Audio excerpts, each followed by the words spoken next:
Merhabalar. Bugün Photoshop programında bir resmi nasıl bu şekilde kara kalem efektine çevirebiliriz? Bunu göreceğiz. Başlayalım. Öncelikle masaüstümdeki resmi alıp Photoshop programının içine atıyorum. Yanında bir kilit işareti var. Buna basıp kaldırıyorum. Sonra resmimin sağına tıklayıp, mouse'un sağına tıklayıp daha doğrusu akıllı nesneye dönüştürüyorum. Ve CTRL-C tuşuna basarak bir tane kopya oluşturuyorum. Kopyam yani yukarıdaki kopyam katmanım seçiliyken sağ alt kısımdan ton ve doygunluk kısmını seçip doygunluğu en sola çekiyorum. Benim için resmin renklerini atmış oldu. Sonra tekrar kopyam seçiliyken yukarı kısma gelip renk soldurma diyorum. Bu işlemde tamam. Renklerimi attı ve koyulaştırdı biraz resmimi değil mi? Tamam, çok güzel. Şimdi sol kısma gelip görüntü kısmından ayarlamalar deyip ters çevir diyoruz. Resmim gitti ama bir sıkıntı yok, geri getireceğiz. Nasıl geri getireceğiz? Filtre kısmına girip bulanıklaştır deyip Gauss bulanıklığı kısmına girelim.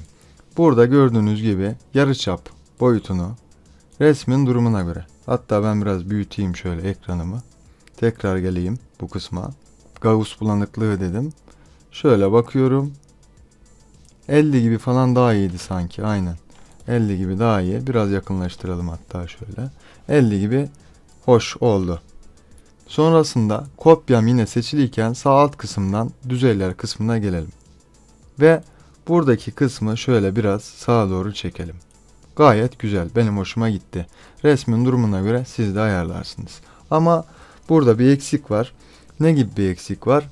Buradaki kısımlar çok koyu değil mi mesela? Bakın siyahlar var. Bunu nasıl yapacağız? Bunu düzeyler kısmının yanında bakın bir maske var. Bu kısım. Buraya tıkladıktan sonra sol panelden fırça aracımızı seçiyoruz. Buradan da rengin siyah olmasına dikkat edin, yoksa olmaz. Burası da seçiliyken opaklığımı biraz düşüreyim, böyle 50-60 arası bir şey olsun. Fırçamın boyutu şöyle iyi mi? Şöyle. Bu kısımlara üzerinden geçerek bakın. Gördünüz mü? Daha açık hale geliyor. Fırçamın boyutunu yükselteyim. Biraz da opaklığı arttırayım. Bu kısımları şimdi böyle tek tek elimle düzelteceğim. Hoşuma gidecek şekilde. Bu kısımda tamam. Güzel. Şuraya da biraz ayar çekebiliriz. Buraya da biraz ayar çektik. Evet. Bitti.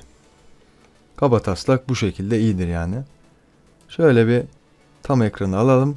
Evet. Dosya diyelim. Dışarı aktar diyelim. Web için kaydet diyelim. Ve resmimizi kaydet deyip masa üstüne kaydedelim. Kara kalem 1 diyerek kaydedelim. Ve resmimizi kaydetmiş olduk. Büyütelim. Evet. Resmimiz bu hale geldi gördüğünüz gibi. Aradaki fark bariz, gayet de bence hoş oldu. Siz de bu işlemi uygulayarak resimlerinize bu şekilde kara kalem efekti, çizim efekti de diyebiliriz belki. Kara kalem çizim efekti demek daha doğru. Kara kalem çizim efekti verebilirsiniz. Teşekkür ederim. Umarım işinize yarar. Görüşmek dileğiyle.